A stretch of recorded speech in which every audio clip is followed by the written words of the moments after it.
নারী এশিয়ান কাপে নিজেদের প্রথম ম্যাচে আজ বাংলাদেশের প্রতিপক্ষ শক্তিশালী চীন। বাংলাদেশ সময় বেলা 2টায় শুরু হবে ম্যাচটি। সিডনিতে ম্যাচ কভার করতে আছেন সহকর্মী জেনিয়া চিসিম। আমরা সর্বশেষ তথ্য জানবো তার কাছ থেকে।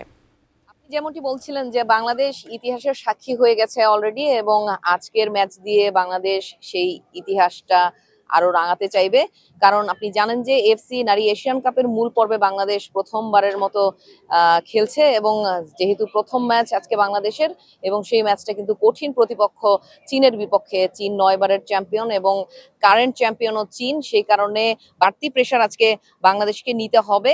বাংলাদেশের প্রেশারটার থেকে আজকে চীনের দিকেই প্রেশারটা বেশি থাকবে, কারণ বাংলাদেশের হারানোর কিছুই নেই। বাংলাদেশ এই টুর্নামেন্ট দিয়ে একটা অভিজ্ঞতা অর্জন করবে, সেই সাথে বাংলাদেশকে মাথায় রাখতে হবে, কারণ এই টুর্নামেন্ট দিয়ে কিন্তু বাংলাদেশের সুযোগ থাকছে ফিফা ওয়ার্ল্ড কাপে কোয়ালিফাই করার এবং অলিম্পিকে কোয়ালিফাই করার একটা সম্ভাবনা থাকবে। যদি বাংলাদেশ একটা ম্যাচ জিতে তাহলে বাংলাদেশ কোয়ার্টার ফাইনাল খেলতে পারবে, এবং কোয়ার্টার ফাইনালে যে কোনো কিছুই ঘটতে পারে। ওয়েস্টার্ন সিডনি স্টেডিয়ামটা এই এফসি নারী এশিয়ান কাপের জন্য একদম নতুন ভাবে সাজানো হয়েছে। আপনি দেখতে পাচ্ছেন যে আমার পেছনে অনেক রঙিন, এবং এইখানটায় আসলে স্টেডিয়ামের সামনে অনেক সুন্দর ব্যবস্থা রেখেছে তারা।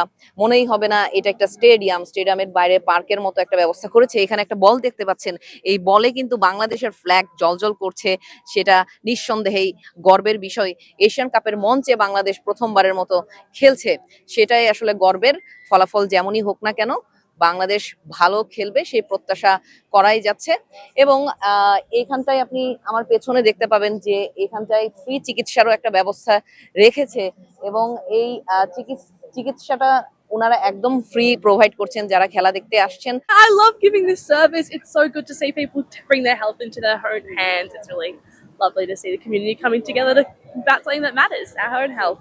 While this is a free service, you can highlight whether they've got high blood pressure or high blood sugar levels, and we recommend that they go and see their doctor to seek further medical attention and get the proper services to help bring their blood pressure and their blood sugars down. অস্ট্রেলিয়ানদের সাথে আমরা কথা বলেছি, কিছু কিছু অস্ট্রেলিয়ানরা কিন্তু বাংলাদেশকে support করছেন, এবং এখানে যে প্রবাসী বাংলাদেশিরা রয়েছেন তারা খেলা দেখতে আসবেন। অনেক কমিউনিটি রয়েছে এই জায়গায়, সুতরাং তারাও বাংলাদেশকে সাপোর্ট করার জন্য মাঠে উপস্থিত হবেন এবং ইতিহাসের সাক্ষী হওয়ার জন্য আসবেন।